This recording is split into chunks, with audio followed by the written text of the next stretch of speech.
Good morning, Stevens County. I'm Mackenzie Tomlinson. And I'm Jackson Moore. This week, we have a packed newscast for you. We have a teacher spotlight, some exciting news in 4-H, and of course, a sports update. Today is September 2nd, and this is SCTV. Hi, and roll intro in 3, 2, 1. Load the sports package.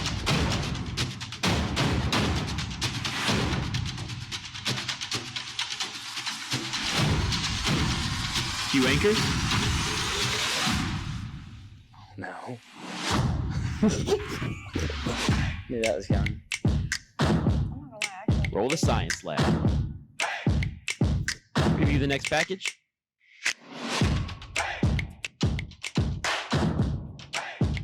Now pan up.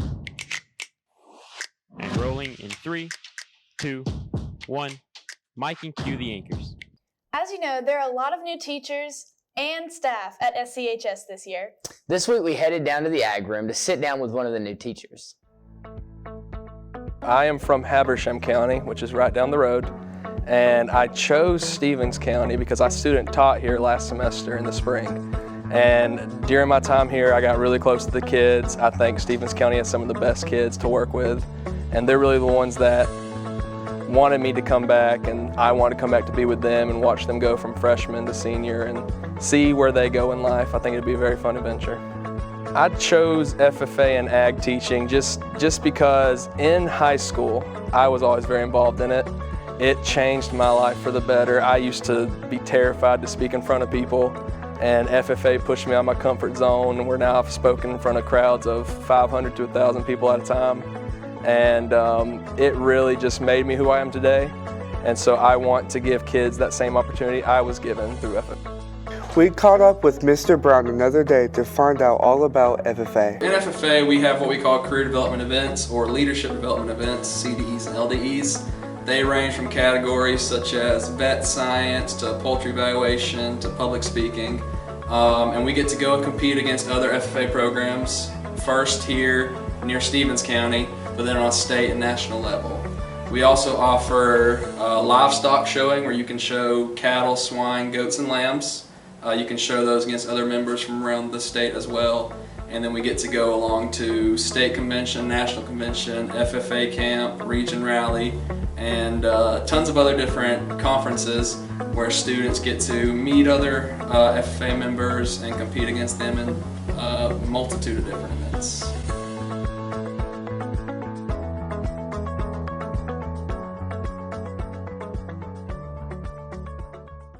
Recently we caught up with some 4-H members who made history here in Toccoa. Our very own Jackson Moore and Carter Hewitt would like to say a few words about their amazing accomplishments. What is your job as a vice president of 4-H?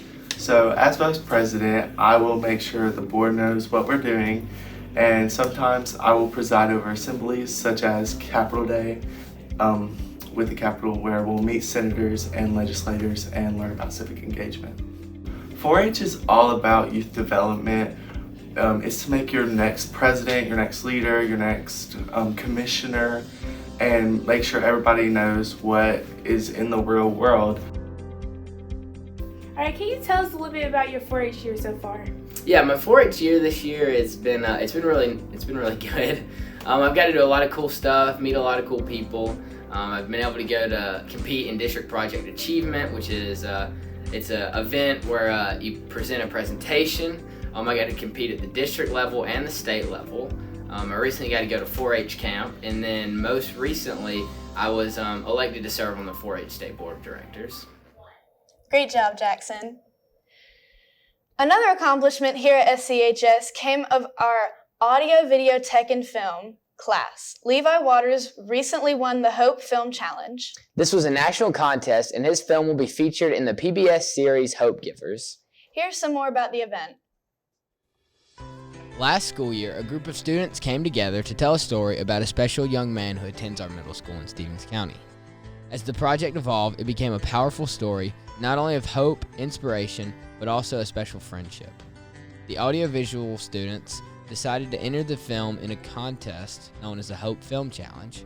It is a national competition for young filmmakers and is judged by elite professionals in today's film industry. It has been an exciting journey as we watch this film climb its way to the semifinal and then to a finalist. This past week, a group of AVTF students visited the PBS studio in Atlanta for an awards ceremony. The students were able to meet producers from California and Atlanta and also network with other young filmmakers from various high schools to discuss how they made their projects. Then the finalists were called to the stage for an open discussion about their films and the message of hope that is so evidently displayed in each of their films. With us, we have Giselle Corona, we have Kennedy Manere, and Levi Waters. So everybody, can you come, please take the stage? What inspired you to tell your stories? I would love to know kind of that part. But as we started filming and got into the editing process and stuff like that, I actually was like, wow, this is turning out better than I thought it would. And it's actually like, I'm actually getting something from this, even though I'm watching it for like the 10,000th time. Because that's what editing is. Just that, hope is that feeling that there is something there to hold on to. I think that was said before in the last group of people. There's something to hold on to. There's something to go forward with. You just have to believe that that will take you somewhere. Yeah, I guess. Finally, it was time to announce the winner and receive the checks. Finalist judges. Marion Dare said, "This is an outstanding doc narrative with a huge heart, well-developed cast, and a crucial foundational relationship that left me wanting to see more." The grand prize winner of the 2022 Hope Film Challenge and the $2,000 Hope Film Grant is Levi.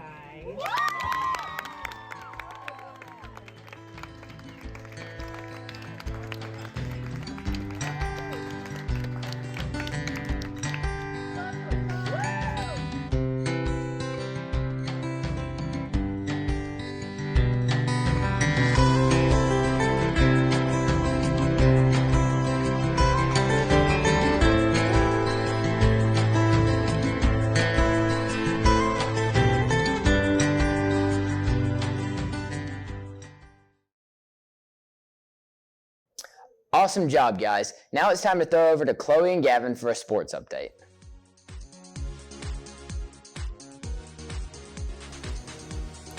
Thanks, guys. We will dive right into sports and we'll start with volleyball. The Stevens County Lady Indians volleyball team has had a dominant start under their belt, going 8-3 this season, and their games recently have been of no exception.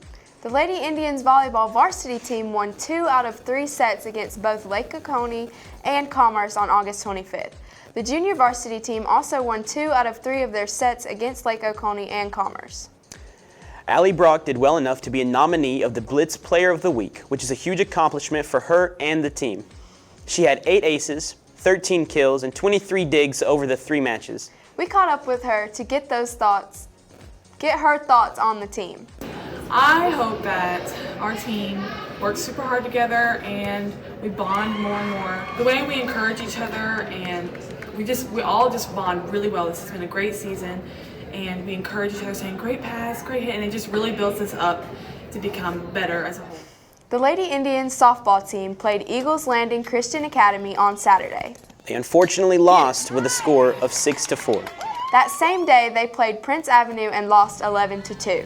They also played Rabun County on Monday with a score of 4-2. Last weekend, the Indians hit the road to Rabun County, and Jackson Moore has more of an update on that.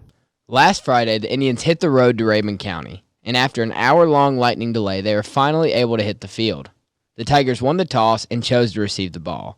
They were able to move the ball down the field, but the Indians' defense remained tough, forcing them to kick a field goal, making it 3-0 Tigers.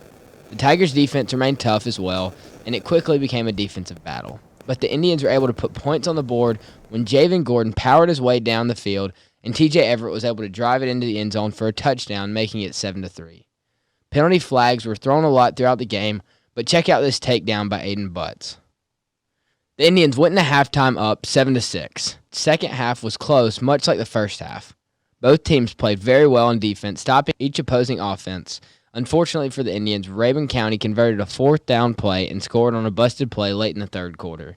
The Indians continued to battle it out in a rough and physical game throughout the rest of the night. The Indians just couldn't find a way to move the ball consistently against the Rabun County defense, and the Indians lost 14-7. The Indians will play at home this week versus Flowery Branch. Hey, I'm Anthony Harrison with SCTV, and I'm here with a few band and auxiliary members, and I hear y'all are doing something a little different at the game tonight. Can you tell me about that? Yes, we're going to have the middle school band and auxiliary come join us on the field. We're also going to play A Song and Smoke on the Water. And why are y'all doing this? To prepare them for how it feels to perform on the field, and we hope they're excited to perform with us. We're so excited and looking forward to the band and auxiliary 8th graders performing with us tonight. Back to you in the studio. What's going on, Indian Nation? You know we're back ready to try and pound that rock this Friday. And you know who we got with us? We got Mr. Rhett Airwood, and he's going to be telling y'all about the student section for tonight. The theme for tonight's game is Hawaiian. The tailgate will be at 6 p.m. and we will walk in at 7 p.m. Game starts at 7:30. And guess what? We got an extra double package for y'all today, and we got some of the HOSA members. We got Nick Randall here. Nick, why don't you go ahead and tell us a few things? All right, guys, we're selling blankets. We got red and we got black. They're $30 each. You can buy them. You can talk to me, Cohen, or anybody here that you see in here that's in HOSA. That's really about it. $30 each. Y'all can buy them. So, yeah, that's it. Pound that rock. Pound that rock, baby. That's all for this week's newscast. See you at the game. Pound that rock!